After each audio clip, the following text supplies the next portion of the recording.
नमस्कार दोस्तों, कैसे हैं आप लोग। मैं आप सभी का स्वागत करता हूं। तो आज हम जिस विषय के बारे में बात करने जा रहे हैं वो है मूल अधिकार मुख्य परीक्षा के दृष्टिकोण से। हालांकि जब हमने मूल अधिकार पढ़े थे, पूरे आर्टिकल 12 से लेकर 35 तक सभी आर्टिकल्स को पढ़ लिया है। बहुत सारे सवाल आपके वहीं पर हल हो गए होंगे अगर आपने वही सभी अनुच्छेदों को बड़े ध्यान से पढ़ा है, आर्टिकल 12 से 35 तक। क्योंकि कई बार सीधा सवाल पूछ लिया जाता है कि अनुच्छेद 21 में क्या दिया गया है या अनुच्छेद 21 में क्या प्रावधान है, या उच्चतम न्यायालय या उच्च न्यायालय की रिट जारी करने की शक्ति में क्या अंतर है, आच्छादन का सिद्धांत क्या होता है। इस प्रकार के जो सरल सवाल हैं वो हमने पहले ही हल कर लिए। अब मैं कुछ ऐसे सवालों को लेने जा रहा हूं जो सामान्यतः पढ़ाए नहीं जाते हैं, क्योंकि ये माना जाता है कि ये अगर हम सवालों को करवा देंगे तो बच्चा हमारे पास आएगा क्यों। लेकिन मेरा ये मानना है कि अब हम जब पढ़ रहे हैं मूल अधिकार को अच्छे तरीके से, तो हम अच्छे तरीके से सभी सवालों को हल करें। मैंने 5 सवालों को चयन किया है जिसकी मैं आंसर राइटिंग फॉर्मेट में बताऊंगा कि कैसे उसका बेहतर उत्तर लिखा जा सकता है। पहला सवाल, भारत और दक्षिण अफ्रीका के मूल अधिकारों की तुलना करें। दूसरा सवाल, आपातकाल का मूल अधिकारों पर क्या प्रभाव पड़ता है, मूल्यांकन करें। तीसरा, मूल अधिकारों का आलोचनात्मक मूल्यांकन करें।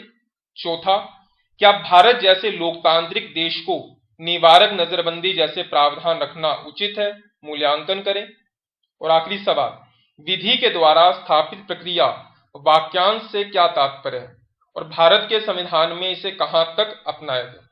ठीक, तो इन 5 सवालों का हम अच्छे तरीके से कैसे एक अच्छा उत्तर लिखा जा सकता है उसके बारे में चर्चा करें। शुरुआत करते हैं अपने पहले सवाल से, भारत और दक्षिण अफ्रीका के मूल अधिकारों की तुलना करें।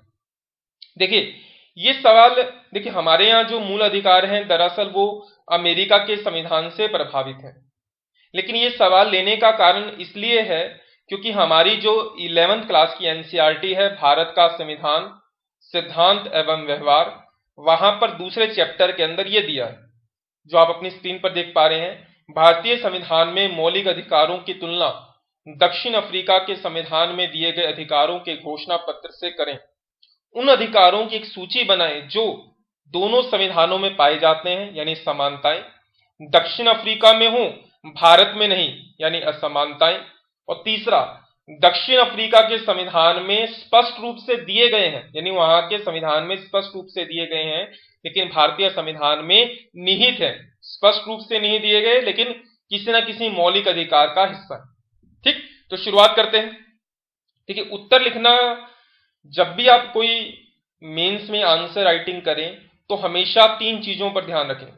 सबसे पहले होता है इंट्रोडक्शन, भूमिका। जरूरी नहीं होता कि भूमिका शब्द को लिखें। स्टार्टिंग के अंदर जब भी आप सवाल का उत्तर लिखना शुरू करते हैं, आप सीधा 1 2 3 4 5 6 या पहले में पॉइंट्स लिखना शुरू नहीं कर देते। हमको सबसे पहले उसकी एक भूमिका लिखनी होती है। हम जब भी कोई उत्तर लिखें तो शुरुआत में 1 लाइन, 2 लाइन, 3 लाइन, 4 लाइन, वो निर्भर करता है कि कितने मार्क्स का सवाल है, उसको थोड़ी सी प्रेजेंटेशन से लिखना चाहिए। तो शुरुआत में भूमिका, उसके बाद मुख्य भाग जो पूछा गया है, और आखिरी में कंक्लूजन, निष्कर्ष, यानी जो आपने सवाल का उत्तर लिखा उससे क्या निकलकर सामने आया। ठीक, हालांकि ये सवाल की नेचर पर भी निर्भर करता है। कुछ सवाल ऐसे हो सकते हैं जहां पर निष्कर्ष लिखना जरूरी ना हो, कुछ सवाल ऐसे भी हो सकते हैं जहां भूमिका लिखनी जरूरी ना हो। लेकिन हमेशा ये माना जाता है कि एक मॉडल आंसर वही होता है जहां पर भूमिका, फिर मुख्य भाग, फिर आखिरी में निष्कर्ष। तो इसका उत्तर हमने लिखना शुरू किया है। भारतीय संविधान के भाग 3 में अधिकारों को मूल अधिकारों के नाम से वर्णित किया गया है। वहीं दक्षिण अफ्रीका के संविधान में भाग 2 में इन अधिकारों को बिल ऑफ राइट्स के नाम से अधिकारों का उल्लेख किया गया। हमारे यहां मूल अधिकार कहा जाता है, हमारे संविधान के भाग 3 में है, और वहीं दक्षिण अफ्रीका की हम बात करें तो वहां के भाग 2 में बिल ऑफ राइट्स के नाम से कहा जाता है। सवाल क्या था, भारत और दक्षिण अफ्रीका के मूल अधिकारों की तुलना करें। तो भूमिका में हमने ये बता दिया कि हमारे संविधान में इन्हें भाग 3 में मूल अधिकार कहा जाता है, वहां के संविधान के भाग 2 में इन्हें बिल ऑफ राइट्स कहा जाता है।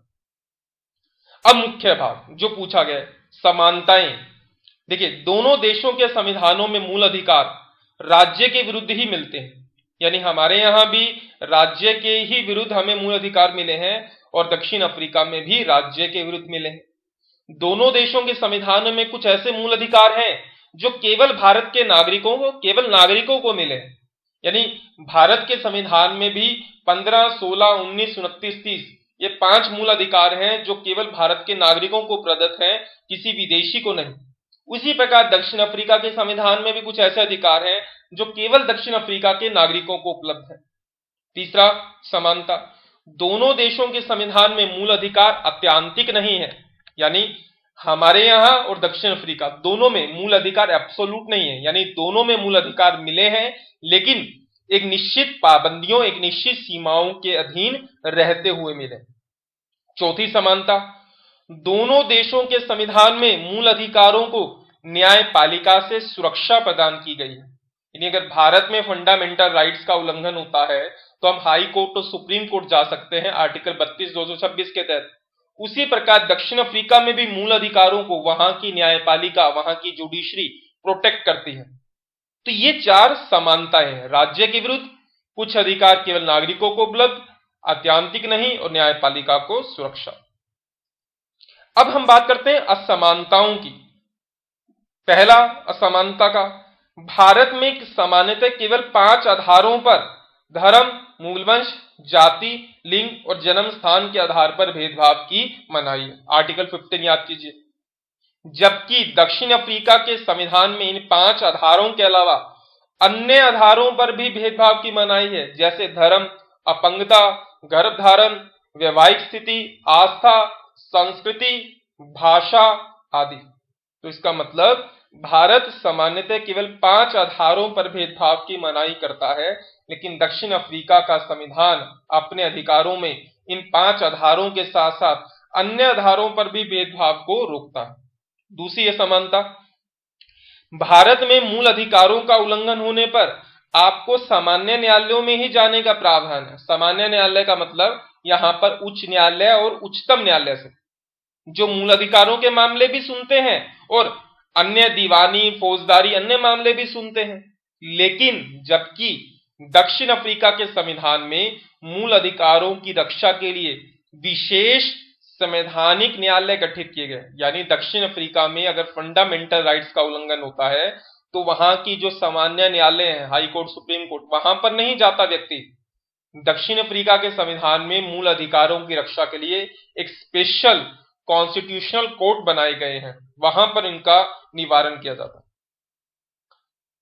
तीसरी असमानता, भारत के संविधान में केवल 6 वर्ष से लेकर 14 वर्ष तक के बच्चों को शिक्षा का अधिकार दिया गया, लेकिन दक्षिण अफ्रीका के संविधान में बुनियादी शिक्षा, बेसिक एजुकेशन के साथ साथ उच्च शिक्षा, हायर एजुकेशन का भी अधिकार दिया गया है। चौथा, भारत के संविधान में पर्यावरण संरक्षण और सामाजिक सुरक्षा जैसे मूल अधिकार शामिल नहीं है, क्योंकि हमारे यहाँ नीति निर्देशक सिद्धांतों में फंडामेंटल राइट्स नहीं है। जबकि दक्षिण अफ्रीका के संविधान में इन सभी अधिकारों को मूल अधिकारों का दर्जा दिया गया। पांचवा अंतर, भारत में सूचना का अधिकार, संपत्ति का अधिकार, मतदान करने का अधिकार एक लीगल राइट है, एक कानूनी अधिकार है, लेकिन दक्षिण अफ्रीका के संविधान में इन अधिकारों को मूल अधिकारों का दर्जा दिया गया है। तो सबसे पहला पॉइंट हमने पढ़ा समानताएं, फिर हमने पढ़ा असमानता। तीसरा, ऐसे अधिकार जो दक्षिण अफ्रीका के संविधान में स्पष्ट रूप से वर्णित हैं, लेकिन भारतीय संविधान के मूल अधिकारों में अंतर्निहित है। देखिए, पहला, गरिमापूर्ण जीवन जीने का अधिकार, स्वच्छ वातावरण में रहने का अधिकार, स्वास्थ्य का अधिकार, न्यूनतम आवश्यकताओं का अधिकार। ये हमारे संविधान में किसी भी आर्टिकल में लिखे नहीं है, लेकिन आर्टिकल 21 का हिस्सा है, लेकिन दक्षिण अफ्रीका में स्पष्ट रूप से वर्णित है। सूचना का अधिकार दक्षिण अफ्रीका में मौलिक अधिकार है, हमारे यहाँ लिखा नहीं है मौलिक अधिकार है, लेकिन भारतीय संविधान के अनुच्छेद 19 का हिस्सा है। श्रम संबंधी व्यवहार, हमारे यहाँ कहा गया है कि बाल श्रम का प्रतिषेध, लेकिन स्पष्ट रूप से श्रम संबंधी व्यवहारों को परिभाषित नहीं किया, लेकिन अनुच्छेद 23 व 24 का हिस्सा है, लेकिन दक्षिण अफ्रीका के संविधान में स्पष्ट रूप से वर्णित है। ठीक, आखिरी में तो अब तक हमने क्या पढ़ा? सवाल था भारत और दक्षिण अफ्रीका के मूल अधिकारों की तुलना कर। तो तुलना करने का मतलब है कि समानता भी हमने पढ़ी, असमानता भी पढ़ी, और ऐसे अधिकारों के बारे में भी पढ़ा जो दक्षिण अफ्रीका के संविधान में स्पष्ट रूप से दिए गए हैं और भारतीय संविधान में निहित माने जाते हैं। सबसे पहले हमने भूमिका पढ़ी, फिर समानताएं, फिर असमानताएं, फिर इसके बाद कौन से दक्षिण अफ्रीका के संविधान में स्पष्ट रूप से वर्णित है और भारतीय संविधान में अंतर्निहित है। इसमें जैसे निष्कर्ष की आवश्यकता नहीं है, तो ये निर्भर करता है सवाल की नेचर पर कि सवाल किस प्रकार का। लेकिन मॉडल आंसर पूछा जाए तो हाँ, सही बात है कि भूमिका, मुख्य भाग, निष्कर्ष, लेकिन सवाल के अनुसार आपको व्यवहार करना चाहिए। अब 3 अंक में अगर कोई सवाल पूछा जाता है तो वहां पर आप भूमिका और निष्कर्ष कैसे लिखेंगे? वहां पर आपको अपनी बात हमेशा 2 या 3 पॉइंट्स के अंदर, कम शब्दों के अंदर अपनी कहनी होती है। ठीक, चलो हम अपने दूसरे सवाल पर आते हैं। आपातकाल का मूल अधिकारों पर क्या प्रभाव पड़ता है? मूल्यांकन करें। देखिए, आपातकाल प्रावधान हमारे संविधान के भाग 18 में है, आप जानते हैं, अनुच्छेद 352 से 360 तक है। इसमें से हम जिस आपातकाल के बारे में बात कर रहे हैं वो है अनुच्छेद 352, जिसे हम राष्ट्रीय आपातकाल कहते हैं। ये 3 प्रकार के आपातकाल 352, 356, 360 में 352 राष्ट्रीय आपातकाल, 356 राष्ट्रपति शासन, 360 वित्तीय आपातकाल। सवाल क्या है? आपातकाल का मूल अधिकारों पर क्या प्रभाव पड़ता है? लेकिन इन तीनों आपातकाल का मूल अधिकारों पर प्रभाव नहीं पड़ता। यहां पर जिस आपातकाल की बात की जा रही है वो अनुच्छेद 352 से है। यहां पर ये गलत लिखा हुआ है 356,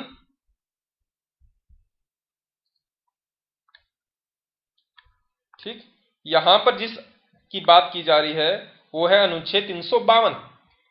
300 यहां पर भी गलत लिखा हुआ है, कई बार टाइपिंग में मिस्टेक हो जाती है। ठीक, तो 352 से 360 तक हमारे संविधान के भाग 18 में आपातकाल दिए गए हैं, और उसमें जो अनुच्छेद 352 है उसका संबंध है राष्ट्रीय आपातकाल से। राष्ट्रीय आपातकाल 3 परिस्थितियों में लगाया जाता है: युद्ध हो, बाह्य आक्रमण हो और सशस्त्र विद्रोह। युद्ध और बाह्य आक्रमण को हम बाहरी आपातकाल भी कहते हैं क्योंकि बाहर से हो रहा है। सशस्त्र विद्रोह को हम आंतरिक आपातकाल भी कहते हैं, और इन तीनों को हम बोलते हैं राष्ट्रीय आपातकाल। अब आपातकाल का मूल अधिकारों पर क्या प्रभाव पड़ता है, यानी अनुच्छेद 352 का फंडामेंटल राइट्स पर क्या प्रभाव पड़ता है, इसे समझने के लिए हमें संविधान के 2 अनुच्छेदों को समझना होगा। एक है अनुच्छेद 358 और एक है अनुच्छेद 359, 358 और 359। तो इन्हें समझ लेते हैं एक एक कर। सबसे पहले 358। देखिए, 358 के अनुसार जैसे ही राष्ट्रपति अनुच्छेद 352 की घोषणा करता है तो अनुच्छेद 19 में जो 6 स्वतंत्रताएं दी गई हैं वो स्वतः निलंबित हो जाते हैं। इस चीज को समझिए कि मान लीजिए कि भारत के राष्ट्रपति ने अनुच्छेद 352 की घोषणा कर दी। जैसे ही उसने 352 की घोषणा की तो तुरंत अनुच्छेद 19 के अंदर जो 6 स्वतंत्रताएं दी गई हैं वो निलंबित हो जाएंगी। राष्ट्रपति को कहने की जरूरत नहीं है अपने आदेश में कि अनुच्छेद 19 निलंबित होता है, वो स्वतः ही निलंबित हो जाएगा, और जैसी आपातकाल समाप्त होगा अनुच्छेद 19 पुनर्जीवित हो जाएगा। लेकिन इसके अंदर एक बात और याद रखिए, अनुच्छेद 352 3 आधारों पर लगता है: युद्ध हो, बाह्य आक्रमण हो, सशस्त्र विद्रोह। अनुच्छेद 352 अगर युद्ध के कारण लगा है, बाह्य आक्रमण के कारण लगा है, तभी अनुच्छेद 19 में दी गई 6 स्वतंत्रताएं स्वतः निलंबित होंगी। अगर राष्ट्रपति, भारत का जो राष्ट्रपति है, वो सशस्त्र विद्रोह के आधार पर आपातकाल लगाता है तो अनुच्छेद 19 स्वतः निलंबित नहीं होता। तब राष्ट्रपति को बताना पड़ेगा कि कौन सा अधिकार निलंबित किया जाता है। लेकिन अगर युद्ध या बाहरी आक्रमण के अनुसार राष्ट्रपति अनुच्छेद 352 की घोषणा करता है तो अनुच्छेद 19 में दिए गए 6 मूल अधिकार स्वतः ही ऑटोमेटिकली निलंबित हो जाते हैं। स्वतः का मतलब राष्ट्रपति को बताने की जरूरत नहीं। वहीं 359 के अंतर्गत मूल अधिकार नहीं बल्कि मूल अधिकारों को लागू होना निलंबित होता है।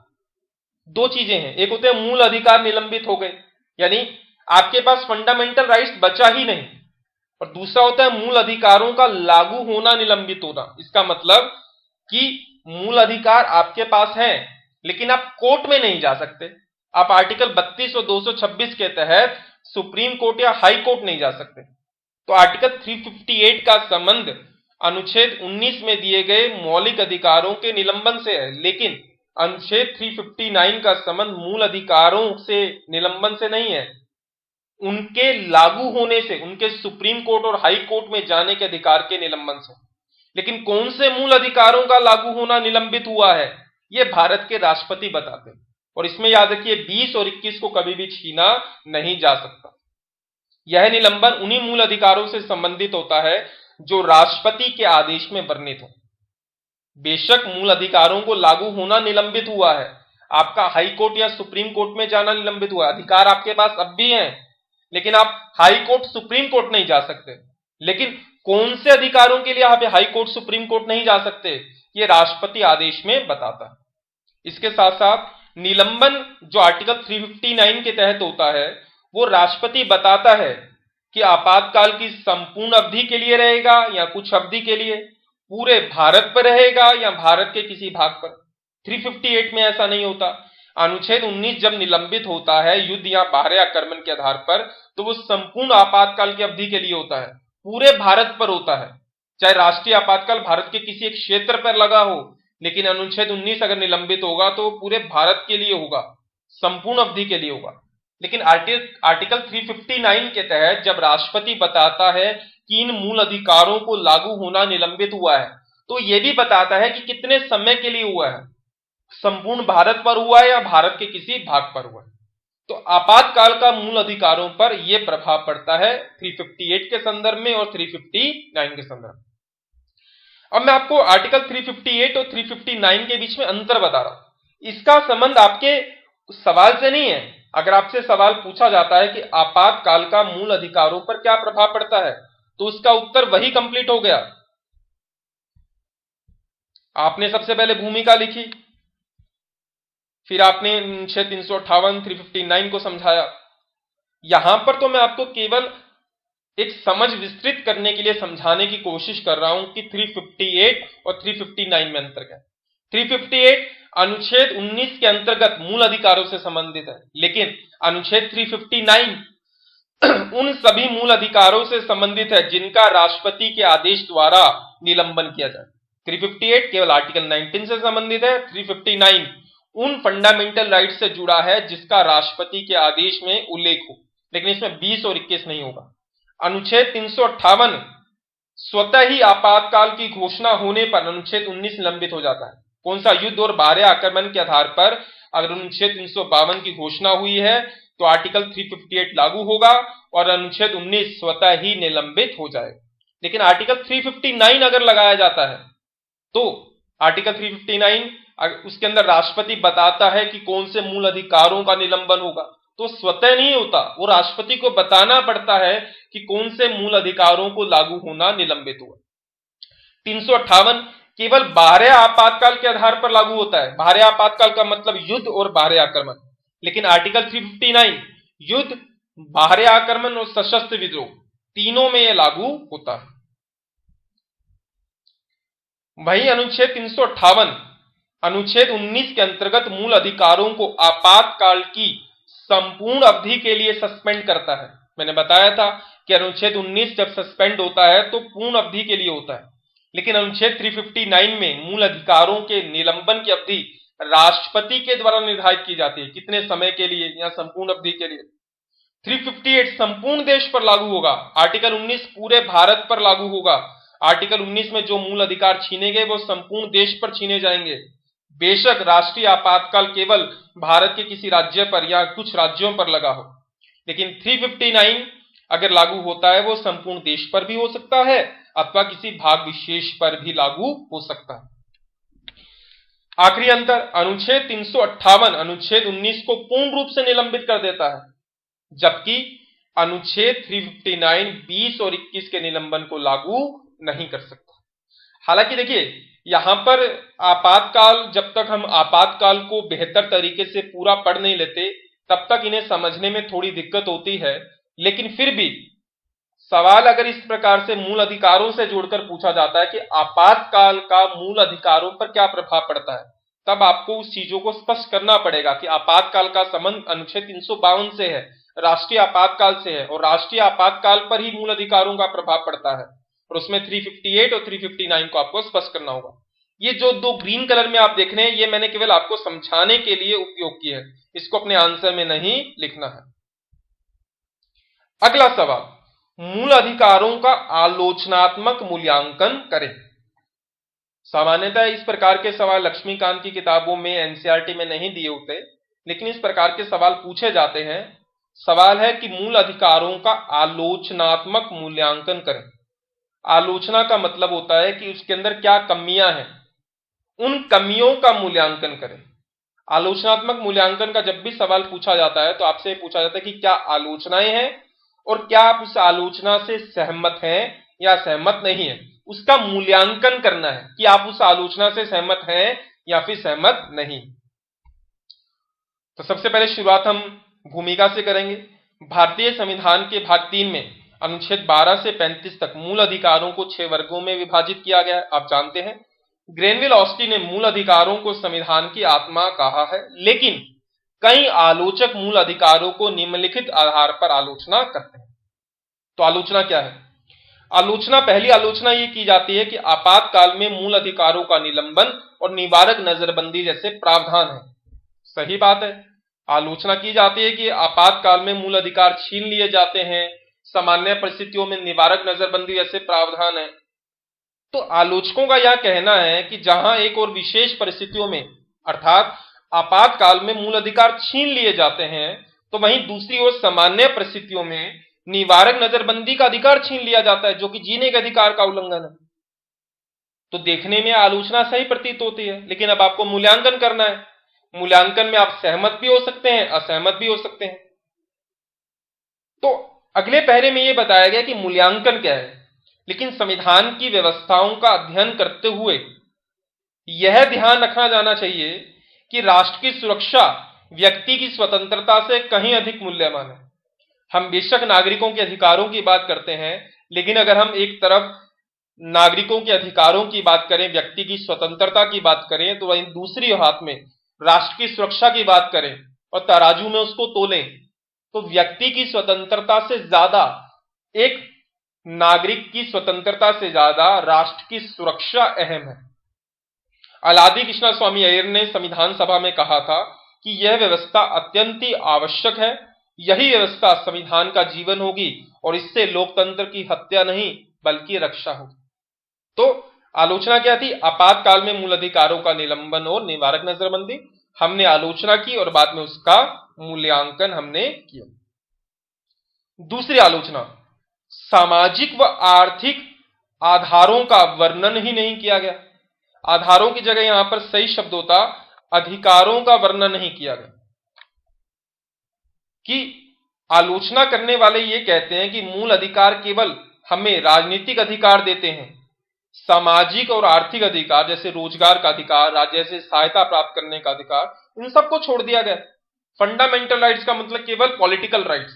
हमारे यहां सामाजिक आर्थिक अधिकारों का उल्लेख ही नहीं है।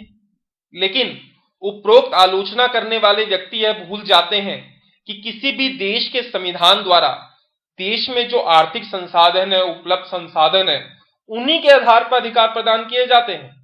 अब देश के पास मान लीजिए कि आर्थिक संसाधन है नहीं और देश फंडामेंटल राइट्स बहुत सारे दे दे और उनको पूरा ना कर पाए, तो ऐसे फंडामेंटल राइट्स को देने का भी क्या उचित है? और इसके साथ ही साथ भारतीय संविधान निर्माता इन अधिकारों के प्रति उदासीन नहीं थे, सामाजिक आर्थिक अधिकारों के प्रति। उन्होंने इन अधिकारों को राज्य के नीति निर्देशक सिद्धांतों में स्थान दिया और जिन्हें लागू करना राज्य का परम कर्तव्य है। उदाहरण से समझिए, शुरुआत में शिक्षा का अधिकार मौलिक अधिकार नहीं था क्योंकि राज्य के पास उतने आर्थिक संसाधन नहीं थे। बाद में 86 अमेंडमेंट के द्वारा हमने 21A जोड़ा, जहां पर राज्य 6 वर्ष से लेकर 14 वर्ष तक की आयु के बच्चों को शिक्षा का अधिकार प्रदान करता है। तो यह आलोचना भी पूर्ण तरह से सही नहीं।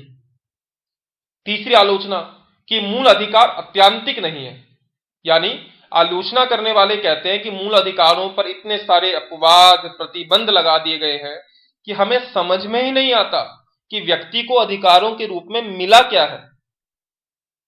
इतनी सारी रिस्ट्रिक्शन, इतने सारे एक्सेप्शन, तो हमें राइट्स मिले हैं कि नहीं मिले। लेकिन आलोचक यह भूल जाते हैं कि असीमित स्वतंत्रता और अधिकार प्रदान करना ना तो संभव है और ना ही हितकर।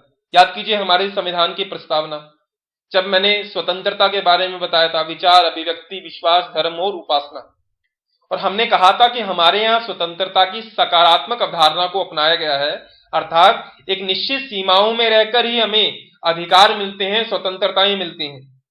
और वहीं दूसरी ओर अगर हम मौलिक अधिकारों पर जो प्रतिबंध भी लगाए गए हैं वो सही है या सही नहीं है, औचित्य है या नहीं है, उन प्रतिबंधों को निर्धारित करने का अधिकार, उन प्रतिबंधों की जांच करने का अधिकार हमारी विधायिका कार्यपालिका को नहीं है। किसको है? जुडिशरी को है। तो इसलिए कहना कि मूल अधिकारों के नाम पर हमें कुछ नहीं मिला, मूल अधिकार अत्यांतिक क्यों नहीं है, तो यह आलोचना सही नहीं। चौथी आलोचना, मूल अधिकारों में संशोधन करना संभव है। आलोचकों का यह मानना है कि संसद संविधान संशोधन कर मूल अधिकारों को छीन सकती है, जैसे कि 44th अमेंडमेंट के द्वारा हमने 1978 में संपत्ति के अधिकार को छीन लिया। सही बात है, लेकिन केशवानंद भारती मामले में मूल ढांचे की अवधारणा सामने आई, जिसके अनुसार संसद मूल अधिकारों को संशोधन तो कर सकती है लेकिन मूल ढांचे में नहीं। केशवानंद भारती मामला 1973 का है, संपत्ति का अधिकार 1978 में छीना गया, लेकिन संपत्ति का अधिकार हमारे मूल ढांचे का हिस्सा नहीं है। तो न्यायपालिका तय करती है कि संसद जो संविधान संशोधन कर रही है कि क्या वो बुनियादी संरचना या मूल ढांचे का उल्लंघन तो नहीं करता। आखिरी में निष्कर्ष पर आते हैं। उपरोक्त आलोचनाओं से यह स्पष्ट होता है कि मूल अधिकार किसी भी देश में लोकतांत्रिक व्यवस्था स्थापित करने में महत्वपूर्ण भूमिका निभाते हैं। बेशक आलोचना करने वाले इन अधिकारों की उपयोगिता को नहीं समझते, इसके बावजूद मूल अधिकार व्यक्तियों की भौतिक और नैतिक आवश्यकताओं की पूर्ति करते हैं।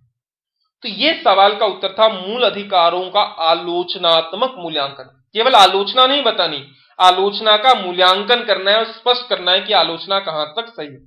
लेकिन कई बार यह सवाल पूछा जाता है मूल अधिकारों की आलोचनाएं बताएं, सीधा व्यापक सीमाएं हैं यानी प्रतिबंध है, कोई सामाजिक आर्थिक अधिकार नहीं है, स्पष्टता का अभाव है, कुछ चीजों को स्पष्ट नहीं किया गया, स्थायित्व का अभाव है, कभी भी छीना जा सकता है, आपातकाल के दौरान निलंबित किए जाते हैं, महंगा उपचार है, अधिकार तो है लेकिन कोर्ट में जाते हैं तो बहुत समय लगता है, पैसा खर्च होता है, निवारक निरोध।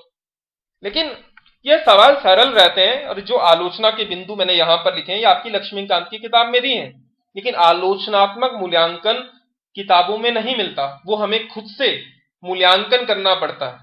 और मूल्यांकन करने की अगर आपके अंदर कला है तो अब आप एग्जाम में किसी भी सवाल को हल कर सकते हैं। ठीक, हम अब अगले सवाल की ओर जाते हैं।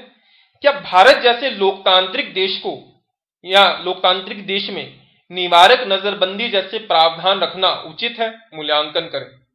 सवाल क्या है कि भारत एक लोकतांत्रिक देश है, दुनिया का सबसे बड़ा लोकतांत्रिक देश है, और लोकतांत्रिक देश में जहां अधिकारों की बात होती है क्या वहां पर निवारक नजरबंदी जैसे प्रावधान रखना उचित है?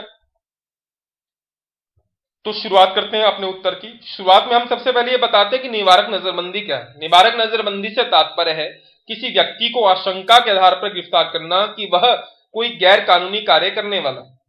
और भारतीय संविधान के अनुच्छेद 22 के 4 से लेकर 7 में इस व्यवस्था से जुड़े प्रावधान दिए गए हैं। क्योंकि सवाल क्या था कि भारत जैसे लोकतांत्रिक देश में निवारक नजरबंदी के प्रावधान रखना उचित है, तो हमने सबसे पहले स्पष्ट कर दिया कि निवारक नजरबंदी क्या है। अब आगे आते हैं मुख्य भाग पर। जहां तक भारत जैसे लोकतांत्रिक देश में निवारक नजरबंदी के प्रावधान का विषय है तो संविधान सभा में ही, मैंने बताया था जब मैंने आर्टिकल 22 समझा रहा था, कि संविधान सभा में ही निवारक नजरबंदी की कटु आलोचना की गई। जहां एक और पंडित ठाकुरदास भार्गव ने कहा असफलताओं की शिरोमणि बताया निवारक नजरबंदी को, तो वहीं बख्शी टेकचंद ने इसे दमन और निरंकुशता का पत्र कहा। तो संविधान सभा में ही आलोचना शुरू हो गई थी। लेकिन अब रखा है तो क्यों रखा है? निवारक निरोध की व्यवस्था की इन आलोचनाओं के बावजूद इस बात से इनकार नहीं किया जा सकता कि संविधान निर्माण के समय की परिस्थितियों में, जब संविधान बन रहा था उस समय की परिस्थितियों में, और आज की भी अगर हम परिस्थितियां की बात करें, जहां पर आतंकवाद, नक्सलवाद, उग्रवाद जैसी धारणाएं हैं, निवारक निरोध की व्यवस्था कुछ सीमा तक आवश्यक और उपयोगी है। और संविधान निर्माता इस तथ्य से परिचित थे कि विध्वंसकारी गतिविधियों से देश की स्वतंत्रता के लिए संकट उत्पन्न करने वाले तत्वों की कमी नहीं है। तो सही बात थी संविधान निर्माताओं की। आज भी आतंकवाद, उग्रवाद, नक्सलवाद कहीं ना कहीं हमारे देश को खा रहे हैं, और इन विध्वंसकारी कार्यों को रोकने के लिए निवारक निरोध की व्यवस्था करना लोकतंत्र के प्रतिकूल नहीं है। सवाल यही था, क्या भारत जैसे लोकतांत्रिक देश में निवारक नजरबंदी के प्रावधान रखना उचित है? तो हमने पहले बता दिया कि निवारक नजरबंदी क्या है, फिर हमने बता दिया कि संविधान सभा में किस प्रकार की बहस हुई, फिर हमने इसका मूल्यांकन कर रहे हैं कि क्या आलोचना सही है या सही नहीं है, और आखिरी में निष्कर्ष। इस प्रकार निवारक निरोध की व्यवस्था एक भरी हुई बंदूक के समान है, जिसका किसी भी रूप में उपयोग किया जा सकता है, अर्थात जो व्यक्ति की रक्षा भी कर सकती है और उसकी हत्या भी। अतः बंदूक का उपयोग बहुत अधिक सावधानी से और विवेकपूर्ण ही किया जाना चाहिए। समझ में आया होगा? ठीक। आखिरी सवाल बहुत सारे होते हैं, मैंने केवल उन 5 सवालों को लिया है जो सामान्यतः किताबों में नहीं दिए होते। अब विधि के द्वारा स्थापित प्रक्रिया और यथोचित विधि प्रक्रिया में क्या अंतर है, ये किताबों में मिल जाएगा आपको, मैंने समझा भी दिया था। विधि के समक्ष समानता और विधियों का समान संरक्षण क्या है, ये मैंने समझाया भी था, किताबों में भी लिखा हुआ है। भाषण और अभिव्यक्ति की स्वतंत्रता पर 3 युक्ति युक्त निबंधन बताएं, ये भी मैंने समझाया था, लिखा भी है। मैंने उन सवालों का चयन किया है जो कि एक शिक्षक पढ़ाने से बचता है, क्योंकि इसके लिए मूल्यांकन करने की आवश्यकता होती है, और आप किसी भी YouTube चैनल में देख लें, आपको इस प्रकार के सवाल नहीं मिलेंगे। चलो मुख्य बात पर आते हैं। विधि के द्वारा स्थापित प्रक्रिया वाक्यांश से क्या तात्पर्य है और भारत के संविधान में इसे कहां तक अपनाया गया? ठीक, तो सबसे पहले भूमिका से शुरू करते हैं। विधि द्वारा स्थापित प्रक्रिया ब्रिटेन के संविधान की विशेषता। देखिए, हालांकि भारत में विधि द्वारा स्थापित प्रक्रिया जापान से ली गई है, लेकिन यहां पर जो बात कर रहे हैं वो है विधि द्वारा स्थापित प्रक्रिया मुख्यतः ब्रिटेन की संविधान की विशेषता है, जिसका अर्थ होता है या जिसका तात्पर्य है कि संसद ने जो कानून बनाया है, जो विधि बनाया है, वो सर्वोच्च है, सबसे ऊपर है। और न्यायपालिका जो है वो केवल विधि बनाने की प्रक्रिया की जांच कर सकती है कि कानून बनाने में कोई त्रुटि तो नहीं हुई, लेकिन कानून को बनाने के पीछे उद्देश्य क्या है, उस उद्देश्य की जांच नहीं कर सकती। तो यह हो गई भूमिका। अब भारतीय संविधान में कहां तक अपनाया गया? भारतीय संविधान के अनुच्छेद 21 इस बात का प्रावधान करता है, किसी व्यक्ति को उसके प्राण या दैहिक स्वतंत्रता से विधि द्वारा स्थापित प्रक्रिया के अनुसार ही वंचित किया जाएगा, अन्यथा नहीं। हमारे संविधान में ऐसा लिखा है। अब यह कहां तक पाया जाता है ये देखना। देखिए, शुरुआत में 1950 के आसपास एक केस हुआ था, ए.के. गोपालनवाद। उसमें उच्चतम न्यायालय ने निर्धारित किया था कि जो हमारे यहां विधि के द्वारा स्थापित प्रक्रिया आर्टिकल 21 में लिखी है वो ब्रिटिश अवधारणा से प्रभावित है, अर्थात न्यायपालिका केवल विधि बनाने की प्रक्रिया की जांच कर सकती है, उसको उद्देश्य की जांच नहीं कर सकती। लेकिन आगे चलकर 1978 में केस हुआ कि मेनका गांधीवाद। उच्चतम न्यायालय ने यह स्वीकार किया कि विधि द्वारा स्थापित प्रक्रिया में यथोचित विधि प्रक्रिया का सिद्धांत निहित है, अर्थात न्यायपालिका न केवल विधि की प्रक्रिया की जांच कर सकती है बल्कि विधि बनाने के उद्देश्य की भी जांच कर सकती है। और आखिरी में निष्कर्ष क्या निकलता है? अतः भारतीय संविधान में विधि द्वारा स्थापित प्रक्रिया का सिद्धांत पाया जाता है, लेकिन इसमें यथोचित विधि प्रक्रिया का सिद्धांत अंतर्निहित है। ठीक, तो आशा करता हूं आप लोगों को ये 5 सवाल बेहतर तरीके से समझ में आए होंगे और थोड़ा बहुत अनुमान लग पाया होगा कि किस प्रकार से एक अच्छा उत्तर हम लिख सकते हैं। देखिए, भाषा जितनी सरल लिखेंगे उतना अच्छा होता है। पीपीटी में कई बार भाषा जटिल हो जाती है, लेकिन आप केवल कंसेप्ट को समझें और आसान भाषा में, सरल भाषा में अपने उत्तर को लिखने की कोशिश करें। ठीक, thank you so much, stay tuned.